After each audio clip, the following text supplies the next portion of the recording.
Mr. Speaker, America has blown through the $19 trillion debt mark and rapidly approaches the $20 trillion debt mark. The Nonpartisan Congressional Budget Office warns Washington that America faces an unending string of trillion-dollar-a-year deficits beginning a mere 6 years from now, and that America's debt will blow through the $29 trillion debt mark in a decade.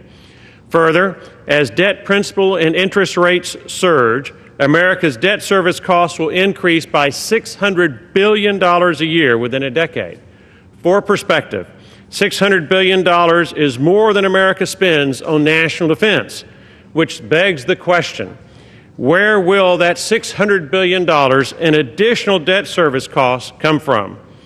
America must learn from financially reckless nations like Greece and Venezuela and from Puerto Rico, an American territory that has had its credit rating cut to junk bond status and is defaulting on its $70 billion in debt. For emphasis, Puerto Rico owes roughly 40% of all Puerto Rican tax collections, $4.1 billion, in debt payments this year. That's tax revenues not building roads, not educating children, and not growing the economy. Puerto Rico, like America, suffers from a bloated central government, welfare programs that undermine the work ethic, decades of financial mismanagement by elected leaders, and a resulting anemic economy and shrinking job market that causes roughly 7,000 citizens to flee Puerto Rico each month. Only 40% of Puerto Ricans are employed or looking for work. Why bother to get a job when American taxpayers pay Puerto Ricans to not work by doling out free food, free health care, and other welfare worth $1,743 per month, almost $600 more than minimum wage take-home earnings?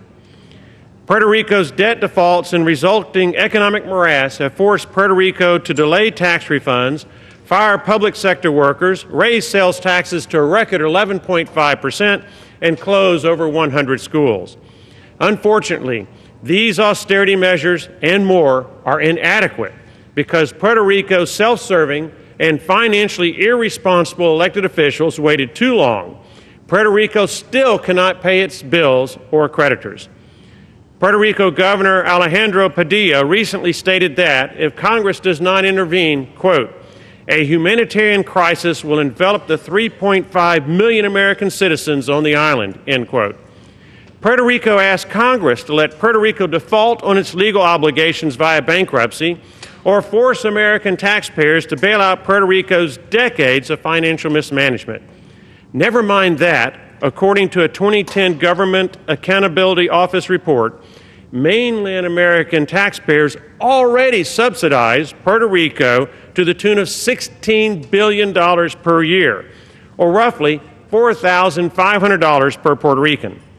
As Puerto Rico desperately seeks an American taxpayer bailout, Americans should ask, who will bail out America when America defaults on its debt?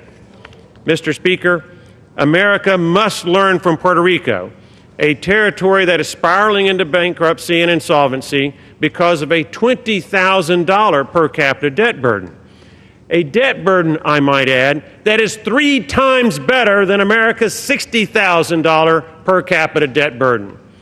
If America's creditors stop loaning America money, if America is forced to go cold turkey on its debt addiction, America could be forced to slash military pay or eliminate the volunteer army altogether and go back to a draft, cut Social Security and Medicare benefits, and the like. Mr. Speaker, America's spending binge and accompanying debt and deficits are unsustainable. If voters do not elect financially responsible officials to Washington, America will endure the same debilitating insolvency and bankruptcy that wreaks havoc in Greece and Puerto Rico, with one major difference. Unlike Greece, which has been bailed out 3 times by the European community, and unlike Puerto Rico, which may yet be bailed out by American taxpayers, there is no one who can or will bail out America. Mr. Speaker, I yield back.